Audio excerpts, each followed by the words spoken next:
تشریف رکھتے ہیں ان سے ادباً گزارش ہے سامنے تشریف لا لیجئے، اس سے ایک مجلس کا ماحول بنا رہے گا اور مولانا کو بھی خطاب کرنے کے لیے سہولت ہوگی۔ وہ جو حضرات پیچھے تشریف ہے ادھر آگے تشریف لالیے، یہ بھی آپ کو جزا دیں گے، جزائے خیر عطا کریں۔ سامنے تشریف لالیے، ادھر ممبر کے قریب تشریف لالیے، ایوب بھائی ادھر قریب تشریف لالیے، ادھر تشریف لالیے۔ اس سے ایک مجلس کا ماحول بنا رہے گا اور مولانا کو بھی خطاب کرنے کے لیے سہولت ہوگی۔ مولانا اجازت ہے دوسرے وہ چلاتا ہے تو سب کار خدا چلتا ہے، وہ چلاتا ہے تو سب کار خدا چلتا ہے، حکم سے قافلہ ارض و سما چلتا ہے، اس کے احسان کا کب کس کو پتا چلتا ہے؟ شے بدلتی نہیں تاثیر بدل جاتی ہے، شے بدلتی نہیں تاثیر بدل جاتی ہے، یا علی کہتے ہی تقدیر بدل جاتی ہے۔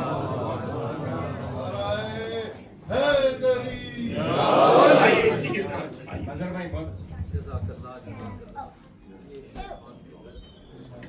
بسم اللہ، درود بھیجے گا محمد و آل محمد۔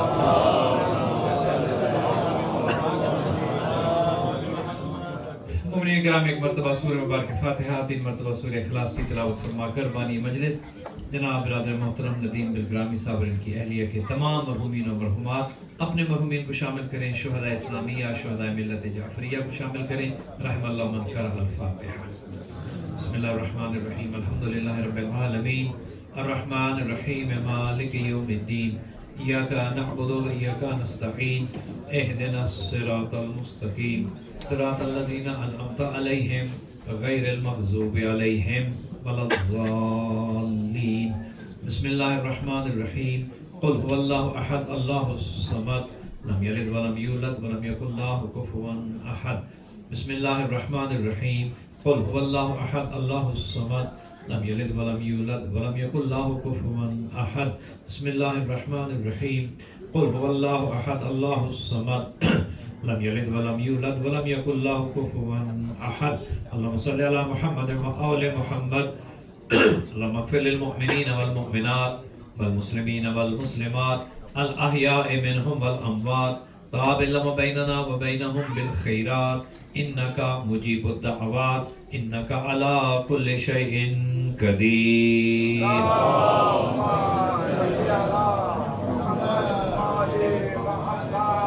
ماشاءاللہ ماشاءاللہ، لا حول ولا قوة الا باللہ العلی العظیم۔ رب اشرح لی صدری ویسر لی امری واحلل عقدۃ من لسانی یفقہوا قولی۔ اعوذ باللہ من الشیطان اللعین الرجیم، بسم اللہ الرحمن الرحیم، الحمدللہ رب العالمین، الحمدللہ کما ہوا اہلہ، الصلاۃ والسلام علی سیدنا و نبینا طبیب قلوبنا و شفیع ذنوبنا سیدنا و سید الثقلین جد الحسن والحسین بالقاسم محمد،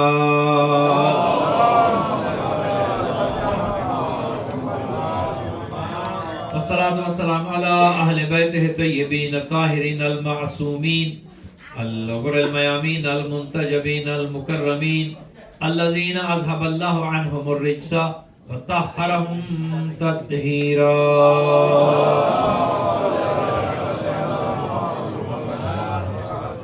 رحمة الله على أحبابهم وأصحابهم وشيعتهم ومحبيهم أجمعين، ولعنة الله على أعدائهم وقاتليهم وظالميهم من الآن إلى قيام يوم الدين، أما بعد، فقد قال الرحمن في كتاب الفرقان وقوله الحق وهو أصدق الصادقين۔ بسم الله الرحمن الرحيم، ولا تهنوا ولا تحزنوا وأنتم الأعلون إن كنتم مؤمنين۔ صلى الله عليه وسلم۔ دعا کرتا ہوں خداوند منان آپ تمام مومنین و مومنات کا یہاں پہ آنا عبادت شمار فرمائے. بانی مجلس جناب برادر محترم ندیم بلگرامی صاحب کے مال و رزق میں خدا وسعت عطا فرمائے. اس مجلس کا ثواب، نظر نیاز کا ثواب، ذکر اذکار کا ثواب ان کے مرحومین کو ایصال فرمائے. اس گھر کو اور جن گھروں میں ذکر محمد والے محمد ہوتا ہے خدا ان سب گھروں کو آباد و شاد رکھے. ہر دکھ تکلیف پریشانی مصیبت آفات و بلیات ارضی و سماوی سے محفوظ اور معمون رکھے. ہماری نسلوں کی خدا حفاظت فرمائے. موت آئے تو ایمان پر آئے، خاتمہ ہو تو علل ایمان ہو، زمانے کے امام کے ظہور میں تعجیل ہو. خدا مستضعفین کی مدد و نصرت فرمائے اور ظالموں کو قرار واقعی سزا عطا فرمائے. اپنی تمام دعاؤں کی قبولیت کے لیے بلند تر صلوات.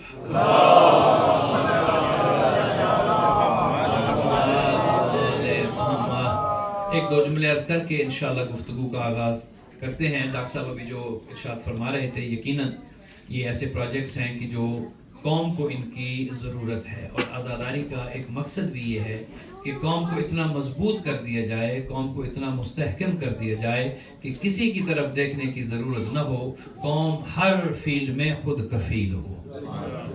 مجھے ایک بات یاد آ رہی تھی جب ڈاکٹر صاحب گفتگو کر رہے تھے. ہم ایک دفعہ جب زیارت کے لیے گئے اور سستانی کی خدمت میں حاضر ہوئے تو وہ یہ فرمانے لگے کہ میری ایک نصیحت جو ہے وہ جہاں جہاں جائیں اس پیغام کو وہاں تک پہنچائیے گا اور اس بات کو عام کیجیے گا. اور وہ یہ ہے کہ ہمارے شیعہ، اہل بیت کے شیعہ، اہل بیت کے فالوورز، اہل بیت کے ماننے والے جس فیلڈ میں بھی ہوں انہیں ٹاپ پہ ہونا چاہیے. انہوں نے کہا کہ اسٹوڈنٹس ہیں تو ان سے کہیں محنت کریں اور بہترین طالب علم اپنے آپ کو ثابت کریں. اساتذہ ہیں تو شیعوں سے بہتر، اہل بیت کے چاہنے والوں سے بہتر استاد نہیں ہونے چاہیے. ڈاکٹر ہو تو کمال کے ہوں، شاعر ہوں تو کمال کے ہوں. جس فیلڈ میں بھی ہوں اس فیلڈ میں صرف یہ نہیں کہ مذہب میں کمال پہ ہو، نہیں. ربنا آتنا فی الدنیا حسنہ وفی الآخرۃ حسنہ. اہل بیت والے دنیا میں بھی کامیاب ہونے چاہیے، آخرت میں تو ہیں ہی کامیاب.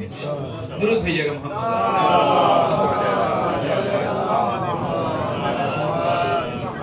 ایک اور جملہ عرض کر دوں. میں ابھی مکیلن میں تھا عشر محرم کے لیے، تو وہاں ڈاکٹر اظہر صاحب ہیں اینڈوکرنالوجسٹ، وہ بھی آپ کا ذکر کر رہے تھے اور آپ کی خدمات جس زمانے میں وہ بتا رہے تھے کہ میں گیا تھا IMI نے اور ڈاکٹر صاحب نے کس طرح سے ہمارا ہاتھ پکڑا اور آج ہم اس مقام پر ہیں. میں دعا کرتا ہوں خدا IMI اور ہماری جتنی بھی تنظیمیں ہیں خدا سب کو مضبوط کرے اور استحکام عطا فرمائے. درود بھیجیے گا محمد والے.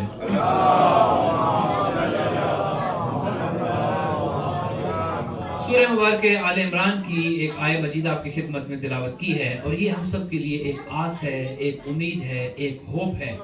اس مایوسی کے دور میں کہ جب گھٹا ٹوپ اندھیرے ہیں، تاریکی ہے اور حالات اتنے خراب ہیں کہ مظلوم پستا چلا جا رہا ہے، خدا مند منان نے اس ماحول میں ہمیں ایک امید دلائی ہے، روشنی کی ایک کرن دکھائی ہے اور فرماتا ہے وَلَا تَحِنُوا وَلَا تَحْزَنُوا. دیکھو مایوس نہ ہونا، غم زدہ نہ ہونا. وَأَنْتُمُ الْأَعْلَوْنَ. تم ہی کامیاب ہوگے، شرط یہ ہے اِن كُنْتُم مُؤْمِنِينَ. اگر تم ایمان پہ ہو، اگر تم ایمان پہ ہو، اگر تم ولایت اہل بیت پر ہو تو پھر گھبرانے کی ضرورت نہیں، پھر یہ مشکلیں خود آسان ہو جائیں. کربلا نے ہمیں یہ درس دیا کہ جب آپ حق پہ ہیں تو پھر آپ گھبراتے نہیں. کربلا وہ درس دیتی ہے کہ جب آپ اللہ کے دین پر ہیں، حق پر ہیں، یا جملے کو بہتر کروں جب آپ خود حق ہیں.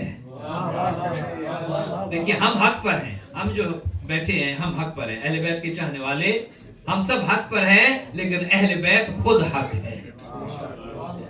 تو قرآن کہتا ہے کہ جب تم ایمان پر ہو، یہ جملے کو اور بہتر کروں جب تم خود کل ایمان ہو، تو پھر تمہیں گھبرانے کی ضرورت نہیں. ہاں امتحان آئیں گے، قربانیاں دینی پڑیں گی، مشکلات آئیں گی، مصیبتیں آئیں گی، آزمائشیں آئیں گی، لیکن یہ آزمائشیں آپ کو اپنے مقصد سے ہٹاتی نہیں، مقصد سے روکتی نہیں.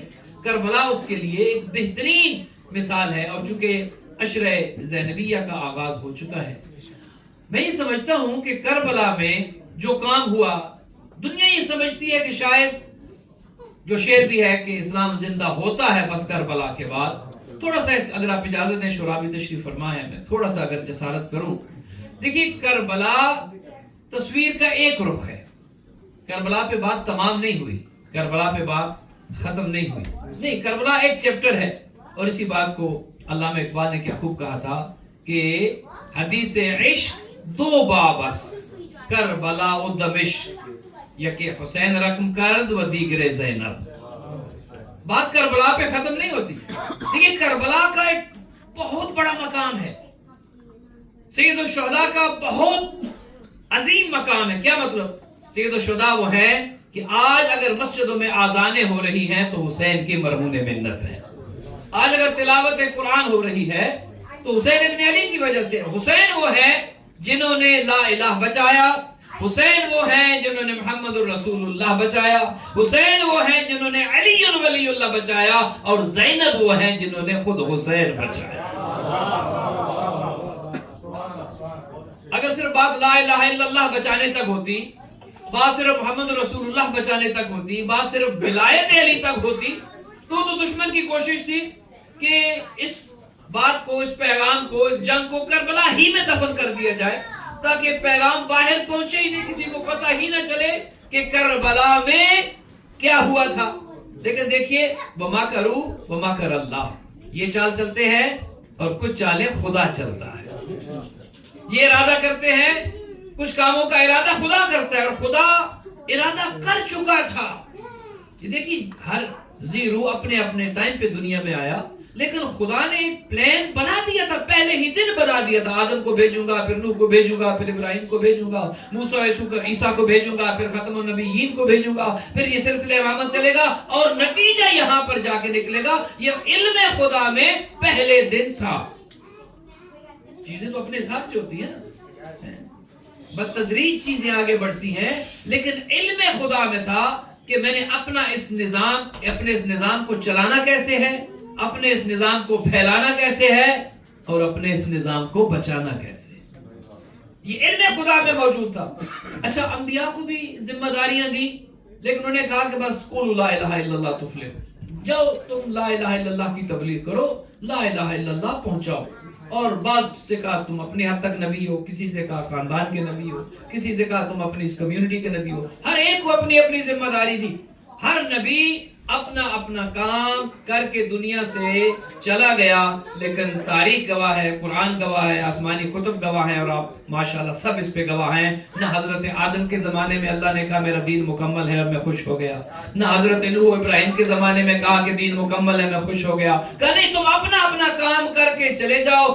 رسول اکرم سے بھی 23 سال کی خدمت لی, 13 سال مکے میں, 10 سال مدینے میں. نمازیں پہنچا دی رسول اللہ نے, روزے پہنچا دیے, عبادتیں پہنچا دی, حج بھی کرا دیا, زکوٰۃ بھی آ گئی, سارا دین پہنچ گیا. لیکن کہا نہیں, ابھی بھی دین مکمل نہیں ہے. اے انبیاء کرام, تم جو دین پہنچاتے رہے, اپنا اپنا کام, اپنے حصے کا کام کرتے رہے, لیکن دین پھر بھی نامکمل رہا. خدا کو پتا تھا اس دین کو مکمل وہ کریں گے جو کل اسی دین کو بچائیں گے. یہ دین مکمل کن پہ ہوگا؟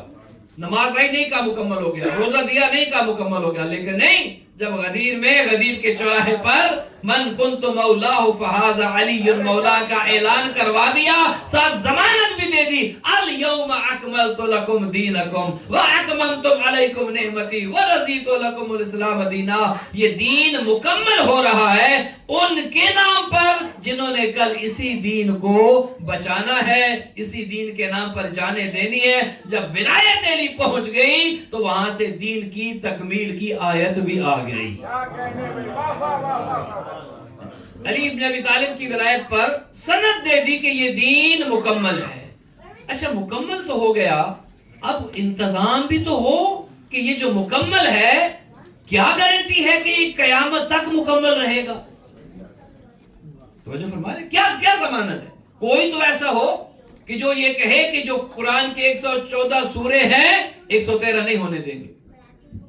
کوئی تو ہو کہ جو کہے کہ لا الہ الا اللہ کے جو پہنچ گیا ہے, انبیاء نے پہنچا دیا ہے, قیامت تک لا الہ الا اللہ موجود رہے گا. خدا نے اس کا بھی انتظام کیا, نبیوں کے ذریعے پہنچا دیا, آخری نبی کے ذریعے اس کی تکمیل کرا دی, اور پھر سید الشہداء کے ساتھ ایک بی بی کو علم خدا میں پہلے دن سے تھا کہ اس مشن کو, اس مقصد کو, اس کام کو, اس نظام کو بچانا کیسے ہے. کہاں جہاں حسین ہوں گے وہاں شریکت الحسین بھی. دیکھیے بات صرف امام حسین تک نہیں ہے، بات صرف کربلا تک نہیں ہے. اب جب کہتے ہیں شریکت الحسین، دیکھیے بات سمجھنے کی، ہم کہہ کے گزر جاتے ہیں، الفاظ ادا کر دیتے ہیں، ہم ان میں دقت نہیں کرتے، ان کا عمق نہیں دیکھتے، گہرائی نہیں دیکھتے. شریکت الحسین کہنے میں تو ایک لفظ ہے، لیکن اس لفظ کی اگر گہرائی کو سمجھنا ہے کہ شریکت الحسین کا مطلب کیا ہے، تو ضروری ہے پہلے حسین کو سمجھے. حسین سمجھ آئیں گے تو پتہ چلے گا شریکت الحسین کیا ہے. زیارت پڑھتے ہیں نا، زیارت وارثہ کیا کہتے ہیں؟ السلام علیکم یا وارثہ آدم صفت اللہ، وارث نوح نبی اللہ، وارث ابراہیم خلیل اللہ، وارث موسیٰ کلیم اللہ، وارث عیسیٰ روح اللہ. کہتے ہیں نا رسول اللہ کے وارث بھی آپ، اپنے بابا علی کے وارث بھی آپ، اپنے بھائی حسن کے وارث بھی آپ. یعنی حضرت آدم سے لے کر حضرت خاتم تک، اور پھر مولا علی سے لے کر امام حسن تک 1,24,000 نبی ہوں، رسول ہوں، اولی العزم ہوں، یا آپ کے بابا کل ایمان ہوں، سب کی وراثت ہے آپ کے پاس. اے حسین ابن علی. اب حسین ایک شخصیت، آپ گھبرا تو نہیں رہے؟ گھبرائے سے لگ رہے ہیں مجھے. اگر گھبرا نہیں رہے تو درود پڑھیے گا.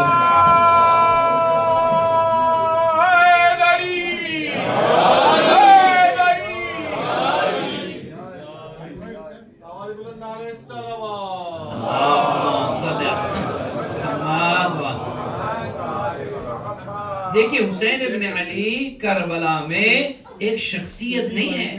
دیکھیے لوگوں کو یہ بات سمجھ نہیں آتی، بلکہ ماں کا وہ جو جملہ کہ مثلی لا یبایع مثلا، مجھ جیسا اس جیسے کی بیعت نہیں کرتا. یہ تو نہیں کہا تھا کہ میں بیعت نہیں کرتا، کہتے تو وہ بھی ٹھیک تھا. اگر یہ کہہ دیتے میں حسین ابن علی اس یزید ابن معاویہ کی بیعت نہیں کرتا تو جملہ درست تھا. لیکن کلام الامام امام الکلام، امام کا کلام کلام کا امام ہوتا ہے. یہ نہیں کہا میں بیعت نہیں کرتا، کہ نہیں مثلی لا یبایع مثلا، مجھ جیسا اس جیسے کی بیعت نہیں کرتا. یعنی کیا مطلب؟ یعنی جو اللہ کے نمائندے ہیں، جو مجھ جیسے ہیں، وہ اس جیسے یعنی شیطان کے نمائندوں کی بیعت نہیں کر سکتے. اب اگر حسین نے بیعت کی ہوتی تو پتہ چلا آدم نے بیعت کر لی. حسین بیعت کر لیتے تو مطلب ہوتا نوح نے بیعت کر لی. حسین نے بیعت کر لی ہوتی تو پتہ چلا ابراہیم نمرود کے سامنے جھکے، موسیٰ فرعون کے سامنے جھکے. تو جب حسین وارث انبیاء ہیں، آدم سے لے کے خاتم تک، اپنے بابا اپنے بھائی کی امامت ہو، نبوت ہو، سیادت ہو، رسالت ہو، سب کے وارث ہیں حسین. اور بی بی زینب ہے شریکت الحسین. کیا مطلب؟ یعنی اس آدم کی نبوت کی جہاں وارث حسین ہے وہاں وارثہ ہے زینب سلام اللہ علیہ. جہاں حضرت نوح کے وارث ہیں حسین، وہاں ساتھ ہی حضرت نوح کے مشن کی بھی وارثہ ہے حضرت زینب. یہ خدا کے علم میں تھا، خدا کو پتا تھا اتنا کام حسین نے کرنا ہے، اور اس کے بعد حسین کو بچانا ہے زینب نے، اور وہ بچانا ہے قیامت تک کے لیے. لوگ کہتے ہیں کہ یہ ہم جیسے ہیں، یا ان کا خاندان ہم جیسا ہے. بھئی جس گھرانے کے بچوں کے نام خود خدا رکھے، جس گھرانے کے زینب نام کس نے رکھا؟ خود خدا نے رکھا. زین و ابن، یعنی وہ بی بی جو اپنے باپ کی زینت ہے. اللہ، زینب زین و ابن، باپ کی زینت. اچھا، ایک عام بیٹی اگر اپنے باپ کی زینت ہو تو بات سمجھ آتی ہے. بیٹی پڑھ لکھ گئی، بیٹا پڑھ لکھ گیا، باپ کی زینت بن گئی. باپ اتنا پڑھا لکھا نہیں تھا، باپ اتنا کامیاب نہیں تھا، لیکن بیٹا باپ سے آگے نکل گیا تو سمجھ آتی ہے بیٹی باپ کی زینت بن سکتی ہے، بیٹا باپ کی زینت بن سکتا ہے.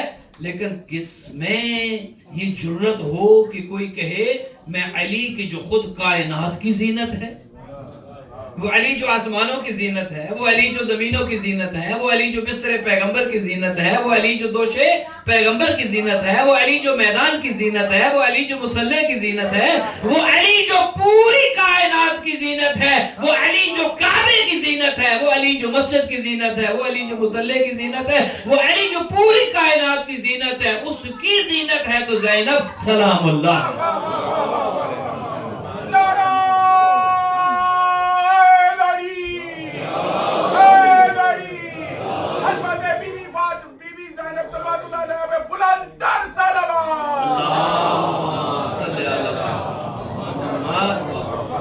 علامہ مامکانی ایک کتاب لکھتے ہیں، کتاب میں ایک جملہ لکھتے ہیں، وہ کہتے ہیں اقول زینب وما زینب وما ادراک ما زینب، کہتے کہ تمہیں کیا خبر کہ زینب کیا ہے، وما ادراک ما زینب، جیسے ہے نا انا انزلنا فی لیلۃ القدر وما ادراک ما لیلۃ القدر، چھٹے امام نے فرمایا یہ لیلۃ القدر ہماری جدہ فاطمہ الزہرا سلام اللہ علیہا،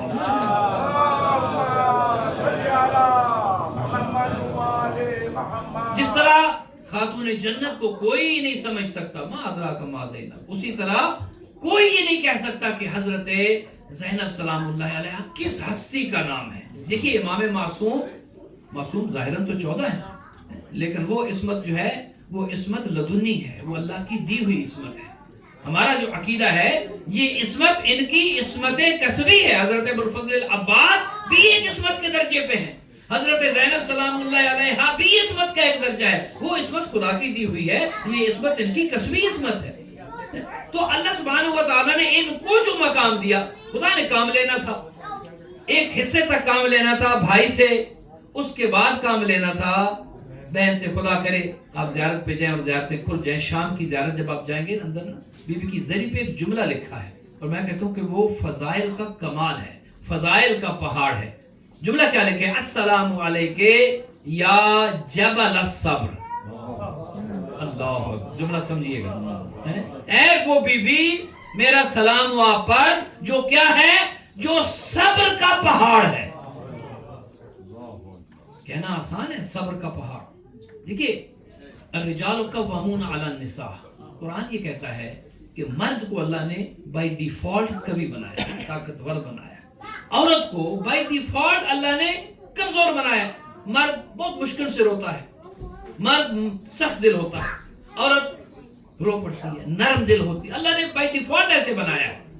اب جب جبل صبر کہیں گے وہ بی بی جو صبر کا پہاڑ ہے، کچھ تو ہوگا، بائی ڈیفالٹ ہے خاتون، بائی ڈیفالٹ ہے ایک انسان۔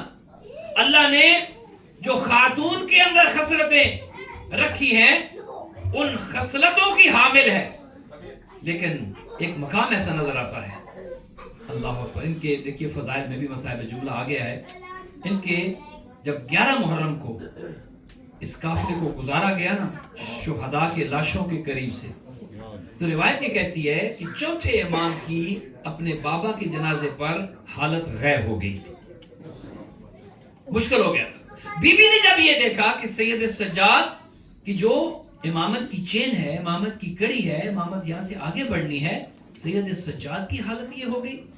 تاریخ کہتی ہے سعادت الدارین اور بے شمار مکتب کی کتابوں نے ایک جملہ لکھا کہ وہاں بی بی نے اپنے بھتیجے سید سجاد کو یہ کہہ کر حوصلہ دیا، حالانکہ خود عورت ہے، خود عورت ہے، اپنے بچوں کے جنازے دیکھ چکی ہے، اپنے 9 بھائیوں کے جنازے دیکھ چکی ہے، اپنے بھتیجوں کے جنازے دیکھ چکی ہے، اور جب بھتیجے کو دیکھتی ہے کہ بابا کے جنازے پر حالت سید سجاد کی غیر ہو رہی ہے، اپنے بھتیجے کو یہ کہہ کر حوصلہ دیتی ہے، سجاد گھبراؤ نہیں، سجاد غم نہ کرو، میں زینب تجھے بتاتی ہوں یہی جگہ ہوگی تمہارے بابا کی قبر پر عالی شان مزار بنا ہوگا، اور یہ قبر دنیا کے لیے منبع اور سرچشمہ ہدایت ہوگی۔ کس نے بتایا تھا؟ زینب سلام علیہ، نانا کی گود سے سیکھ کے آئی تھی، بابا کی گود سے سیکھ کے آئی تھی، آغوش عصمت و طہارت سے سیکھ کے آئی تھی، پتہ تھا کیا کرنا ہے، کیا ہونا ہے اور کہاں تک جانا ہے۔ جبل صبر، صبر کا پہاڑ، تو وہ کام کی جو کربلا میں سید الشہداء نے ایک حد تک مکمل کیا۔ دشمن کی سازش تو یہ تھی نا کہ اس کام کو ختم کر دیا جائے، کربلا یہی ختم ہو جائے۔ دیکھیے سپاہی ان کے، فوج ان کی، پیسہ ان کے پاس، میڈیا ان کے پاس، کیا نہیں تھا جو ان کے پاس نہیں تھا؟ سب کچھ ان کے پاس تھا۔ جیسے دنیا آج بھی کہتی ہے نا کہ سب کچھ ہمارے پاس تھا مگر خدا ان کے ساتھ تھا۔ آج بھی دنیا مانتی ہے نا کہ خدا ان کے ساتھ تھا۔ دیکھیے سارے ریسورسز، سارے وسائل، مال، دولت، طاقت، نشہ، پاور، مائک، سب کچھ ان کے پاس تھا، لیکن اس طرف کیا ہے؟ مظلومیت ہے۔ اور وہ جملہ ایک عام انسان اپنی آدمی دیکھیے، اگر ذرا سی کسی مصیبت سے گزرے تو ایمان ڈگمگانے لگتا ہے، ایمان میں کمزوری آ جاتی ہے. جب بھائیوں کی جنازوں کے پاس سے گزرتی ہے اللہ اکبر تو ایک جملہ کہا اللہم تقبل منا ھذا القربان. اللہ اکبر کیا حوصلہ ہے, کس حد تک صبر ہے, تیقن ہے, استقامت ہے اور خدا پر کس حد تک یقین ہے. اے اللہ ہماری اس قربانی کو قبول فرما لے. اور پھر توحید شناس باپ کی بیٹی, توحید شناس بیٹی, اس حد تک ایمان ہے کہ جب دربار ابن زیاد میں کہا گیا نا کہ دیکھا خدا نے تمہارے ساتھ کیا کیا, اگر کوئی اور ہوتی, توحید شناس نہ ہوتی, آغوش عصمت و طہارت کی پلی نہ ہوتی تو خدا چھوڑ دی ہوتی. لوگ دین سے پیچھے ہٹ جاتے ہیں, ذرا سی آزمائش آ جائے. خود امام کا فرمان ہے نا کہ دین ان کی زبانوں پر ہے, ذرا سی آزمائش آتی ہے تو پتہ چلتا ہے کون کتنا دیندار ہے. لیکن نہیں, اس مقام و مرتبے پر ہے, اس عظمت پر ہے کہ جب کہا گیا کہ دیکھو خدا نے تمہارے ساتھ کیا کیا, تو جواب میں فرماتی ہے ما رأیت الا جمیلا. بھئی خدا نے تو ہمارے ساتھ ظلم نہیں کیا, ہم نے تو خدا سے سوائے حسن و جمال کے کچھ نہیں دیکھا. وہ جمیل ہے اور اس نے جمال کیا ہے, وہ عادل ہے, اس نے ہمارے ساتھ ظلم نہیں کیا. یہ جو ظلم ہمارے ساتھ کیا ہے اے یزید, یہ ظلم تم نے کیا ہے. اور پھر یہ عہد کر کے اپنے بھائی کی جنازے کے ساتھ چلی تھی. حسین جب تک زینب زندہ ہے نہ کربلا کو چھپنے دے گی نہ تمہارے خون کو مٹنے دے گی. دیکھیے آسان نہیں تھا. نہتی خاتون ہے, مرد مارے گئے, بیمار بھتیجا ساتھ ہے, کچھ بچے ہیں, کچھ خواتین ہیں. ابھی آپ نے سنا مرثیے میں, لیکن کیا عزم ہے. کبھی عباس بن جاتی ہے, کبھی اپنے بابا علی کی سیرت پہ آ جاتی ہے, اور جب کوفہ و شام کے بازاروں میں گویا ہوتی ہے, کلام کرتی ہے, نطق کرتی ہے, علی کی بیٹی کو کچھ لمبے خطبے کہنے کی ضرورت نہیں, فقط اتنا کہا یا اہل الکوفہ اسکتو, خاموش ہو جاؤ. اور ایک جملے میں اتنی طاقت کی تعریف کہتی ہے, اتنی خاموشی چھا گئی اور ایسا سناٹا چھا گیا گویا اونٹوں کے گلوں میں جو گھنٹیاں تھیں ان کی آوازیں بھی رک گئی. کیا روب ہے, کیا دبدبہ ہے, کیا حوصلہ ہے, کیا شان ہے. زید ابن ارقم صحابی پیغمبر ہیں, نابینا ہو گئے تھے, عبداللہ ابن عفیف تھے, ان کے بارے میں بھی کہا یہ آواز تو علی کی معلوم ہوتی ہے, یہ لہجہ, یہ ٹون, یہ لہجہ, یہ الفاظ, یہ انداز پہچان نہیں پائے کہ یہ خاتون ہے. اور اپنے اس جرت کے ساتھ اپنے بابا علی کے لہجے میں اہل کوفہ سے خطاب کیا اور انہیں کہا یا اہل الکوفہ یا اہل المکر و یا اہل الغدر, او کوفہ والو, او اہل مکر, او اہل غدر. اس انداز سے کوفہ کے اندر خطبے دیے کہ خود اہل کوفہ پچھتانے پر مجبور ہو گئے کہ ہمیں بتایا کیا گیا تھا اور حقیقت امر کیا ہے. یہ کس نے کیا؟ علی کی بیٹی. ورنہ تو کربلا میں معاملہ ختم ہو گیا تھا, لیکن نہیں, اس مشن کو آگے لے کے چلی. کوفہ 3 دن وہاں رہے, چونکہ سوئم کے ایام ہے. 10 محرم کو سرہائے شہداء کو کوفہ روانہ کر دیے گئے تھے. 11 محرم کو یہ اسارے کربلا بیبیوں کا قافلہ چلا. 12 محرم کو یہ کوفہ پہنچے. 12 سے 15 تک یہ کوفہ میں موجود رہے اور 15 محرم کو انہیں شام بھیج دیا گیا. میں نے جب دیکھا کہ کل فاصلہ کتنا بنتا ہے کربلا سے کوفہ, یہ اس فاصلے کو نہ دیکھیے گا جو آج آپ سفر کرتے ہیں, یہ تو شارٹ کٹ ہے نا, یہ تو آپ کو روڈ بن گئے اور شارٹ کٹ. اب تو 70-80 مائل یہ ہے اور کوفہ سے شام تقریباً 600 مائل وہ ہے. لیکن اہل بیت کو جن راستوں سے گزارا گیا وہ ایسے راستوں سے کہ جو دشوار ترین راستے ہوں, اور ان شہروں سے گزارا گیا جو شہر اہل بیت کے چاہنے والوں کے نہیں بلکہ دشمنان اہل بیت کے شہر. وہ جو 600 یا 700 مائل کا سفر تھا اسے اتنا مشکل بنا دیا گیا کہ 1445 میل کا سفر بن گیا. 36 شہروں سے گزارا گیا اور وہ شہر بھی وہ کہ جو دشمنان کے شہر. لیکن کیا عزم ہے اس بی بی کا, جہاں پر خواتین کو حوصلہ دیتی ہے, جہاں پر بچوں کو حوصلہ دیتی ہے, وہیں پر سید سجاد کے لیے بھی ایک امید کی کرن ہے تو حضرت زینب سلام اللہ ہے۔ دیکھیے سالار قافلہ امام ہے، لیکن عملی طور پر اگر دیکھا جائے تو سالار قافلہ بی بی زینب ہے۔ ویسے تو امام کا مقام سب سے بلند ہے، لیکن امام بھی وہ ہے کہ جو اپنی پھوپھی جان کے مشورے کے بغیر کوئی کام نہ کرے اور پھر یہ کہیں کہ انت عالمہ تو غیر معلمہ، آپ تو وہ عالمہ ہے جو دنیا کے کسی مدرسے میں پڑھی نہیں ہے۔ اللہ اکبر۔ پھر یہ قافلہ جب سفر طے کرتا ہوا دربار یزید تک پہنچا، ایک لمحہ بھی ایسا نہیں آیا۔ اچھا بی بی کا مقام تو اپنے مقام پر ہے، آپ کو ایک کمزور سے کمزور روایت نہیں دیکھیں گے کسی بچے نے کمزور جملہ کہا ہو، کسی خاتون نے، یہ تو اہل بیت کا حصہ ہے نا، جو باہر کی خواتین ہیں، ازواج میں ہیں، کنیزوں میں ہیں، باہر سے آئی ہیں، کسی کنیز نے کوئی ایسا جملہ کہا ہو جس میں مایوسی کا شائبہ ہو، جس میں حوصلہ شکنی کا اندازہ ہوتا ہو؟ نہیں، کیا گلدستہ تھا، کیا چنے ہوئے لوگ تھے، اور پھر ان کی جو سالار ہے اس کے اندر یہ روح، اس کے اندر یہ جذبہ اور وہ شجاعت علویہ ہے کہ جب یزید کی آنکھوں میں آنکھیں ڈال کے، دیکھیے آسان نہیں ہے تقریر کرنا ہو تو ضروری ہے کھانا کھایا ہوا ہو، پانی پیا ہوا ہو، ذہن پر کوئی سٹریس بھی نہ ہو، کوئی مشکل بھی نہ ہو، کوئی پریشانی بھی نہ ہو، پھر آپ کوئی بات کر سکتے ہیں، ورنہ زبان لڑکھڑانا شروع ہو جائے۔ بھائیوں کے جنازے دیکھ کے آئی ہیں، بیٹوں کے جنازے دیکھ کے آئی ہیں، اتنا لمبا سفر طے کر کے آئی ہیں، راستے میں مشکلات دیکھ کر آئی ہیں، بازاروں میں سے پتھر پھینکے گئے، گھروں کی چھتوں پر سے آگ پھینکی گئی، سارے مسائل دیکھ کر، لیکن جب یزید کی آنکھوں میں آنکھیں ڈال کے جب بات کر رہی ہے تو سنیے گا کیا قیامت تک کے حالات پر نظر تھی علی کی بیٹی کی۔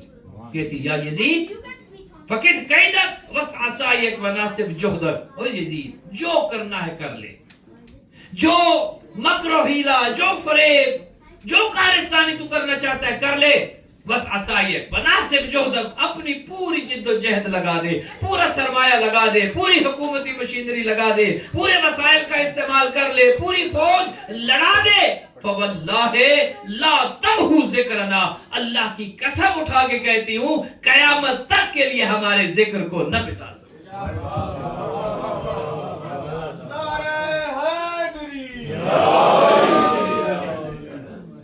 فواللہ لا تمہو ذکرنا ولا تمیت وحینا، نہ وحی کو ختم کر سکو گے نہ ہمارے ذکر کو مٹا سکو گے۔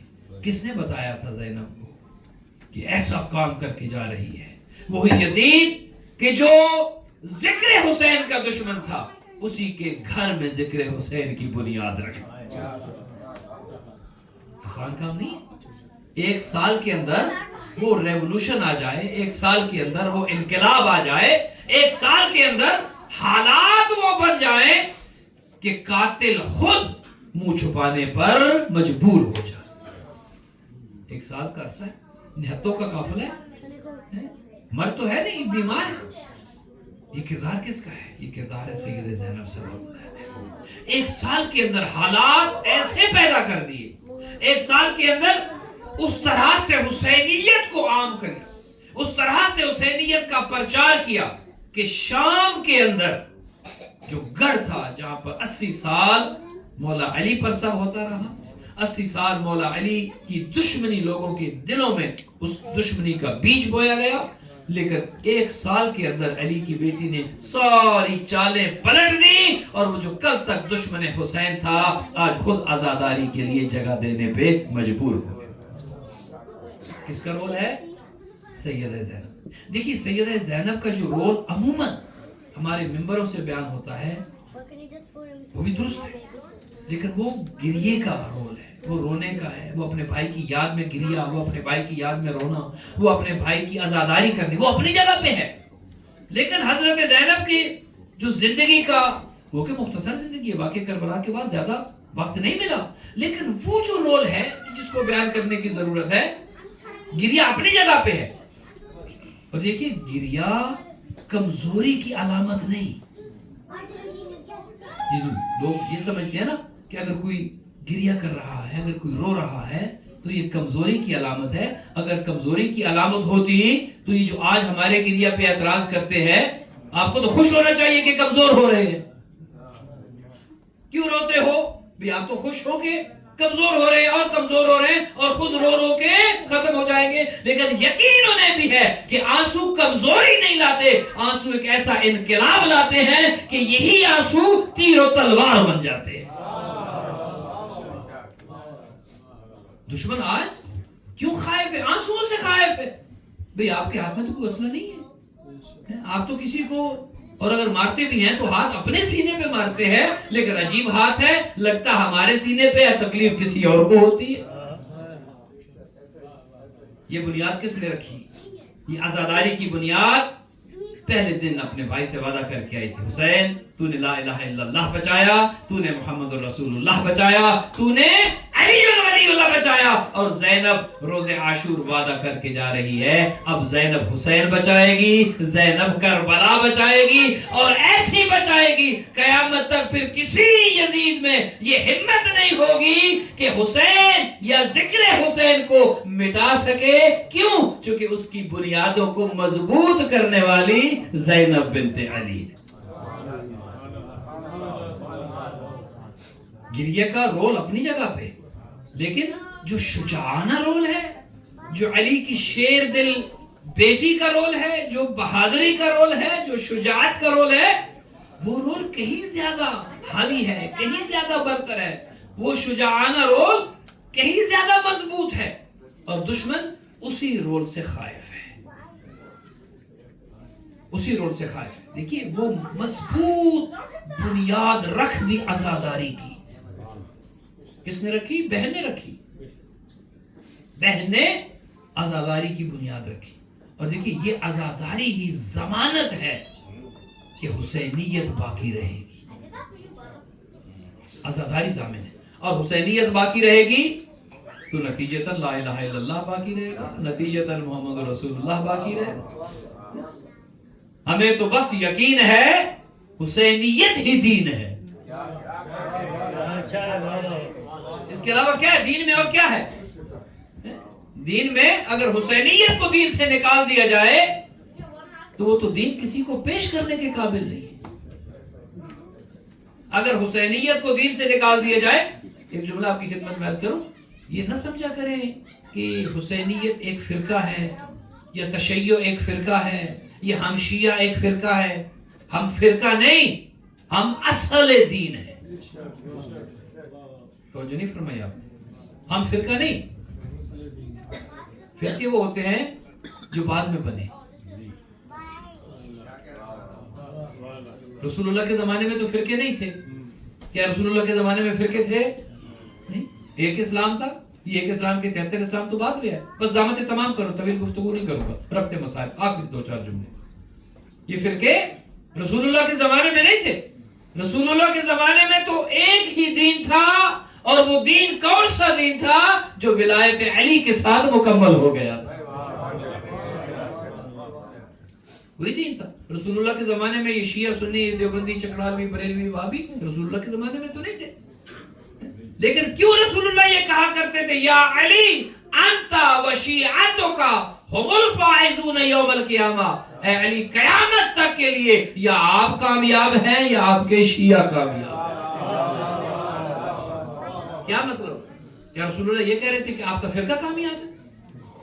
کیا مولا علی کو جب یہ کہتے تھے کہ یا علی آپ اور آپ کے شیعہ کامیاب ہیں, تو رسول اللہ کی مراد فرقے سے تھی کہ شیعہ فرقہ کامیاب ہے؟ نہیں, اصل دین تشیع ہی دین ہے, تشیع ہی اصل دین ہے.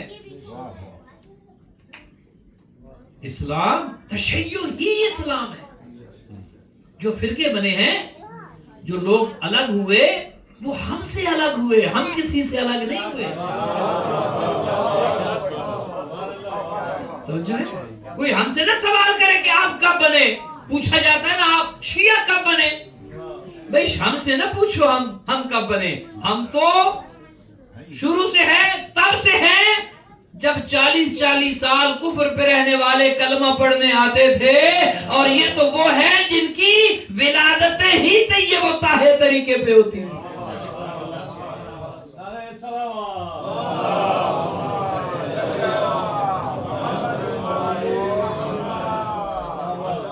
غلط کہا جاتا ہے علی بچوں میں پہلے اسلام لانے والے ہیں، جنہوں نے فلاں وقت سے، نہیں، یہ اسلام لانے والے نہیں، یہ اسلام، یہ کلمہ پڑھنے والے نہیں، یہ کلمہ پڑھانے والے، یہ تو خود اسلام ہے۔ یہ اسلام کیا لے کے آئیں گے؟ یہ تو اصل اسلام ہے۔ آپ بتائیں آپ نے اسلام کب قبول کیا؟ آپ بتائیں، 40 سال میں، 50 سال میں، ہمیں اس سے غرض نہیں۔ آپ بتائیں آپ نے اسلام کب قبول کیا؟ چلے ہم نے مان لیا آپ مسلمان بنے، جیسے بھی بنے، ہمیں اس سے غرض نہیں ہے۔ سورہ منافقون کب آئی، کس کے لیے آئی، ہم اس تفصیل میں نہیں جاتے۔ آپ جب بھی مسلمان بنے، لیکن یہ تو بات طے ہے نا کہ مسلمان بننے کے بعد صلح حدیبیہ ہی کے موقع پر آپ ہی نے صدر اسلام، اصل اسلام اور اسلام لانے والے کی نبوت میں شک کیا، گویا کافر ہو گئے۔ اب آپ بتائیں دوبارہ کلمہ آپ نے کب پڑھا تھا؟ ہم تو بعد میں نہیں بنے، ہمیں جو ہے ہم کسی سے نہیں نکلے، ہم اصل اسلام ہیں، ہم ہی تشیع ہی دین ہے، تشیع ہی اسلام ہے، اور اسی تشیع میں ولایت اہل بیت بھی ہے اور عزاداری حسین بھی ہے۔ وہ وہی تشیع دین ہے۔ تشیع ایک گلدستہ ہے، تشیع ایک گلدستہ ہے، اور خدا کرے کہ یہ گلدستہ قائم رہے۔ تو دشمن کی یہ سازش ہے نا کہ اس میں سے ایک ایک پھول کو نکال کر الگ الگ ہے۔ آپ کو یاد ہوگا بچپن ایک میں کہانی پڑھتے تھے کہ ایک لکڑہارے کی موت کا وقت تھا، تو اس نے بچوں کو بلایا اور لکڑیاں، یاد ہے نا، اس نے کہا اس گٹھے کو ایک ہی دفعہ، انہوں نے کہا نہیں یہ تو نہیں ہو سکتا، کہا اچھا ایک ایک لکڑی کو نکال کے کاٹو، تو کاٹ لیا۔ اب دشمن کی یہ سازش ہے کہ یہ جو تشیع گلدستہ ہے نا، اس میں سے پھولوں کو الگ کر دو، انہیں ماتمی بنا دو، انہیں نمازی بنا دو، انہیں ان کے خلاف کر دو، انہیں ان کے خلاف کر دو۔ اچھا یہ تو بھائی نمازیں پڑھنے والے ہیں، اچھا یہ تو بھائی صرف مجلس سننے والے ہیں، یہ تو صرف مجلس پڑھنے والے ہیں، مجلس والے یہاں بیٹھے ہوں گے، ماتم والے باہر کھڑے ہوں گے، جب ماتم والے یہاں آئیں گے، مجلس والے یہ کس کی سازش ہے؟ یہ دشمن کی سازش ہے۔ یہ پھولوں کو الگ کرنا، اگر 5 منٹ کے لیے، 1 گھنٹے کے لیے ایک ماتمی حلقے میں جوان کھڑا ہو سکتا ہے، تو کیا 5 منٹ مصلی عبادت پہ نہیں کھڑا ہو سکتا؟ بھئی نماز بھی ہماری، ماتم بھی ہمارا، مجلسیں بھی ہماری، مرثیے بھی ہمارے۔ آج دشمن کو پتا تھا کہ زینب بنت علی نے جو بنیاد رکھی ہے حسینیت کی، لا الہ الا اللہ محمد رسول اللہ علی ولی اللہ کے استحکام کی جو بنیاد ہے وہ ہے عزاداری۔ کہا ان کی عزاداری میں ایسا رخ نہ ڈال دو، انہیں چھوٹے چھوٹے ٹکڑوں میں بانٹ۔ آج اس روح عزاداری کو زندہ کرنے کی ضرورت ہے، جس روح عزاداری کی بنیاد حسین کی عزادار بہن میں رکھی۔ اللہ، اس سے بڑی دولت نہیں ہے۔ عزاداری ہی نے ہمیں قائم رکھا ہوا ہے، عزاداری کی وجہ سے ہم ہیں۔ آج اگر عزاداری نہ ہوتی، عزاداری کے باوجود اگر کچھ ایسے بدبخت ہیں جو آج بھی قاتل اور مقتول کے فرق کو ذرا ملانا چاہتے ہیں، جو آج بھی قاتل کے مکروہ چہرے کو ذرا وائٹ واش کرنا چاہتے ہیں، عزاداری کے باوجود کچھ جسارتیں ہو رہی ہیں، ذرا سوچیں عزاداری نہ ہوتی تو کیا ہوگا۔ وہ شعر ہے نا، مجھے پورا شعر تو نہیں یاد، لیکن وہ مفہوم کی کچھ دیر کے لیے فرض کریں کہ عزاداری اگر نہ ہوتی تو کیا ہوتا۔ دوسرا مسئلہ یہ ہے کہ سارا جہان حسین کا قاتل دکھائی دے۔ اگر عزاداری نکال لی جائے دین میں سے، اسلام میں سے، تو پھر تو مظلوم اور ظالم کا کوئی فرق ہی نہیں رہتا۔ لیکن علی کی بیٹی نے، علی کی بیٹی 11 محرم کو بھائی کے جنازے کے ساتھ یہ وعدہ کیا تھا، حسین زینب اس بات کو یقینی بنائے گی کہ قیامت تک کے لیے پھر کوئی یزید یہ جرأت نہ کر سکے کہ حسین جیسی شخصیت کو چیلنج کرے. یہ وعدہ تھا زینب کا. اور چونکہ سوئم کی مجلس ہے میں چاہتا ہوں 2 جملے مسیح بھی اور وہی پڑھا گیا 2 جملے مظلوم کی اس غربت کی آپ کی خدمت میں عرض کر دوں کہ جب حسین اکیلے رہ گئے تھے کربلا میں. اللہ اکبر. کچھ ہی لمحوں میں ایک وقت آیا کہ حسین لاشوں کے درمیان کھڑے ہیں. فناظر یمیناً و شمالا. دائیں دیکھتے ہیں تو جنازے ہیں, بائیں دیکھتے ہیں تو جنازے ہیں. ایک دکھ بھرا جملہ حسین نے کہا, یا ابطال الصفا و یا فرسان الحجا مالی انادیکم فلا تجیبونی. کہاں گئے ہو میرے شاہ سوارو, او میرے جنگجو, او میرے بہادرو, او میرے سپاہیو, او میرے جانثارو, کہاں گئے؟ ایک کو آواز دیتا تھا تو 18 آ جاتے تھے. اب ایک کو بلاتا ہوں, مجھے جواب کیوں نہیں دیتے؟ عزادارو مشکل وقت تھا حسین ابن علی کے لیے, لیکن جب گھوڑے پہ سوار ہو کر گئے تو یہ کہتے ہوئے حملہ کیا, او ظالمو تم نے میرا علی اکبر مار دیا, او ظالمو تم نے میرا علی اکبر مار دیا, تم نے میرا غازی مار دیا, او ظالمو تم نے میرے قاسم کو تقسیم کر دیا. حملے کرتے جاتے تھے گویا دشمن کی فوج کو کوفہ کی دیواروں تک اتنا پچھاڑ دیا کہ گویا ایک اس طرح کا منظر آ گیا کہ دشمن الامان الحفیظ کی آوازیں بلند کرتا ہوا بھاگتا نظر آیا. لیکن پھر یہ آواز آئی, یا ایتھا النفس المطمئنہ ارجعی الی ربک راضیۃ مرضیہ. بس حسین بس, آپ اپنے امتحان میں کامیاب ہو گئے.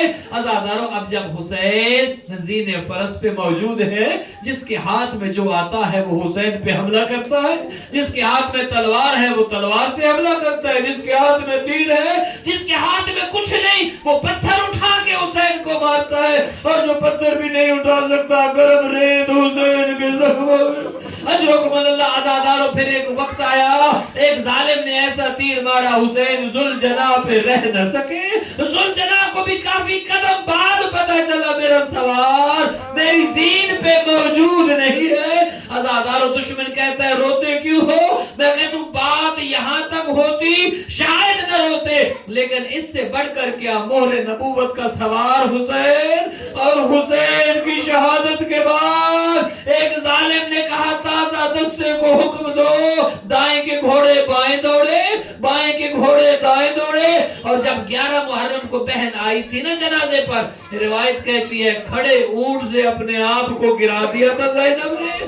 حالت یہ تھی بدے ہاتھوں کے ساتھ جیسے غازی بھائی گرا تھا گھوڑے سے, زینب اپنے آپ کو گرا کے پتھر ہٹاتی ہے. اب مجھے نہیں خبر ہاتھ تو پسے گردن بندھے تھے, زینب نے کیسے حسین کی لاشیں سے پتھر ہٹائے ہوں گے, لیکن روایت یہ کہتی ہے جب پتھر ہٹا چکی ایک جملہ کہا, انت الحسین, کیا تو میرا بھائی حسین ہے, کیا تو میرا ماں جایا حسین ہے.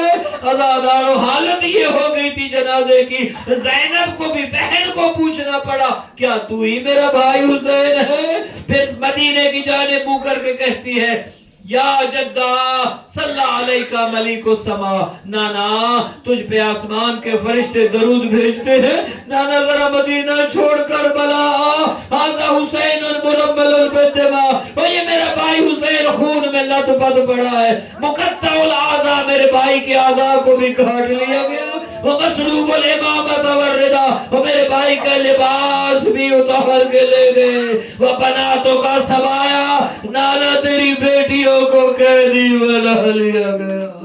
زینب ام کلثوم قیدی بن گئی.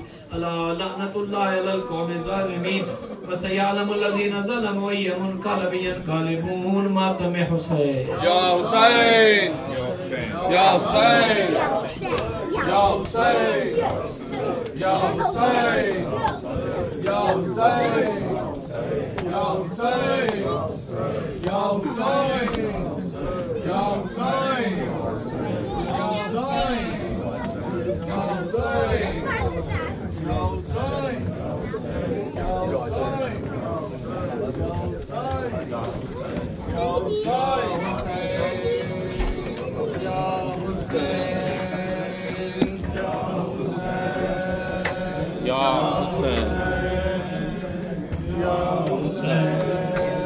یا حسین, یا حسین.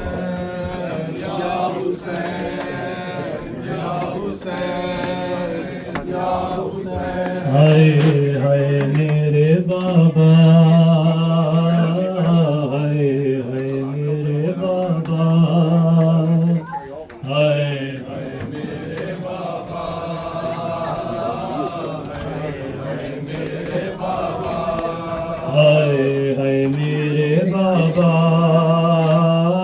ہائے ہائے میرے بابا